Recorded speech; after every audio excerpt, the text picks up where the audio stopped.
తద్వారా అది ఎలక్షన్స్ ముందు అయ్యేటప్పటికే అది ప్రతీకారం కింద కనిపించింది, ప్రజలకు వ్యతిరేకంగా ఓట్లు పడ్డాయి.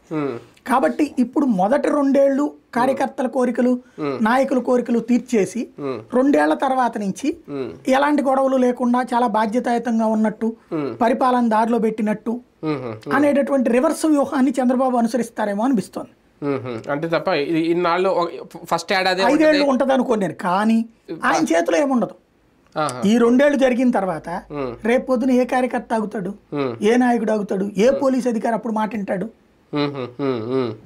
అప్పుడు ఎందుకు ఉంటది? వ్యవస్థని నాశనం చేయడం సులభం, మళ్ళీ పునర్నిర్మించడం చాలా కష్టం. నారా లోకేష్ గారు రెడ్ బుక్ లోని మొదటి పేజీల్లో కేవలం వైసీపీ సీనియర్ నాయకులు మాత్రమే ఉన్నారా? అందుకే వీళ్ళు వరుసగా టార్గెట్ అవుతారు. ఆయన పుస్తకం ఒకసారి అడుగుదాం అనుకుంటున్నాం, ఒకసారి కనబడతాయి ఒక కాపీ కొన్ని మనం కూడా చదువుకుందాం. ఎవరెవరు బుక్ స్టాల్స్ లో రిలీజ్ అయితే ఆయన రాశాడో లేదు తెలియదు, కానీ ఆయన బద్నాం చేసి ఆయన అన్నదే కదా ఇప్పుడు మనం ఎవరు ప్రస్తావించినా అనేది ఆయన చూపించారు కదా. అనవసరంగా వెళ్ళని చేస్తున్నారేమో అనుకుంటున్నా. ఆయన బుక్ తెరవలేదు మొర్రో అంటున్నాడు, ఈ లోపు జరిగినాయని ఆయన ఖాతాలో తెరవకుండా ఎలా ఉంటే ఇంకా తెరిస్తే ఎలా ఉంటుంది భవిష్యత్తులో చూడాలి అది మరి ఏంటనేది.